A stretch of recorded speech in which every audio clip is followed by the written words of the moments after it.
দিদি, আজকে একটা কচ্ছপ আর পরীর গল্প বলো। তাহলে শুনো বলছি। কচ্ছপ আর পরীর গল্প। অনেক দূরের এক গভীর জঙ্গলে একটা ছোট্ট পুকুর ছিল।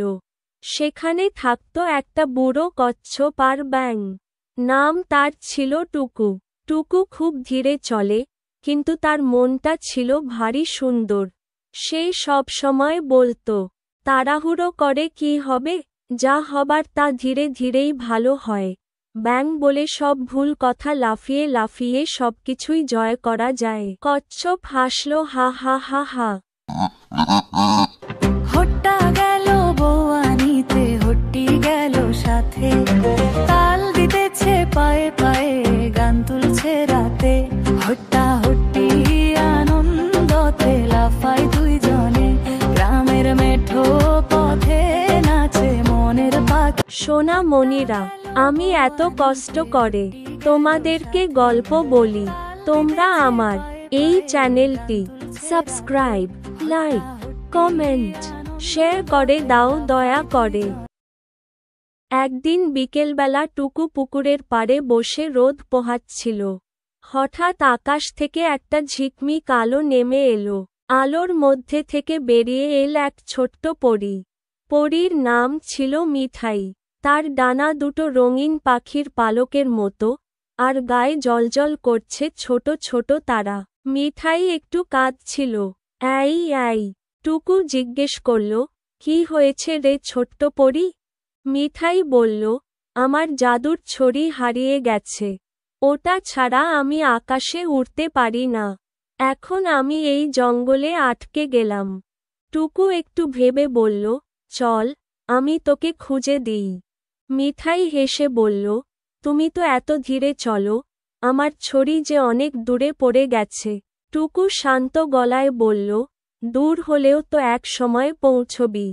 তুই আমার পিঠে ওঠ। মিঠাই একটু অবাক হয়ে টুকুর শক্ত খোলসের ওপর উঠে বসল। টুকু ধীরে ধীরে হাঁটতে লাগল। হট্টা গেল বউয়ানিতে, হট্টি গেল সাথে, তাল দিতেছে পায়ে পায়ে, গান তুলছে রাতে।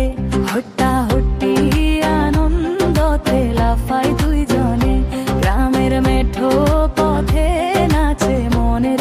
পথে একটা দুষ্টু বানর এসে হাসতে হাসতে বলল, আরে কচ্ছপ, তুই কবে পৌঁছবি? পরী তো বুড়ো হয়ে যাবে। হট্টা গেল বউয়ানিতে, হট্টি গেল সাথে, তাল দিতেছে পায়ে পায়ে, গান তুলছে রাতে। হট্টা হট্টি আনন্দতে লাফায় দুইজন।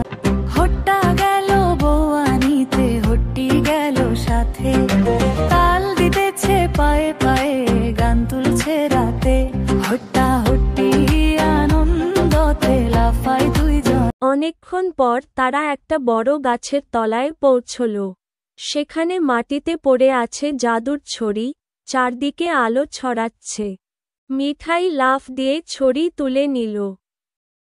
তারপর সে টুকুর গালে একটা চুমু খেয়ে বলল, তুমি সত্যি অদ্ভুত। সবাই তাড়াহুড়ো করে, কিন্তু তুমি একদম না তাড়িয়ে আমাকে বাঁচালে। টুকু হাসল, দেখলি তো, ধীরে চললেও গন্তব্যে পৌঁছনো যায়। আর পথে যারা হাসে, তারা শেষে চুপ করে যায়। মিঠাই তার জাদুর ছড়ি নেড়ে টুকুর খোলসে একটা সোনালি তারার চিহ্ন এঁকে দিল। বলল, এটা থাকলো তোমার সাহস আর ধৈর্যের পুরস্কার। যখনই কষ্টে পড়বে, এই চিহ্ন জ্বলবে, আর আমি চলে আসব। তারপর মিঠাই আকাশে উড়ে গেল। টুকু আবার পুকুরের পাড়ে ফিরে এসে বসল। তার খোলসে সোনালি তারাটা মিটমিট করে জ্বলছে। আর জঙ্গলের সব প্রাণী এখন বলে, ধীরে চলা কচ্ছপই সবচেয়ে বুদ্ধিমান। কারণ সে জানে, যেখানে পৌঁছতে হবে, সেখানে একদিন ঠিক পৌঁছবেই। সোনামণিরা, আজকের জন্য এখানেই গল্প শেষ করছি। নীতি কথা হলো, ধৈর্য ধরে কাজ করলে একদিন সঠিক লক্ষ্যে পৌঁছানো যায়।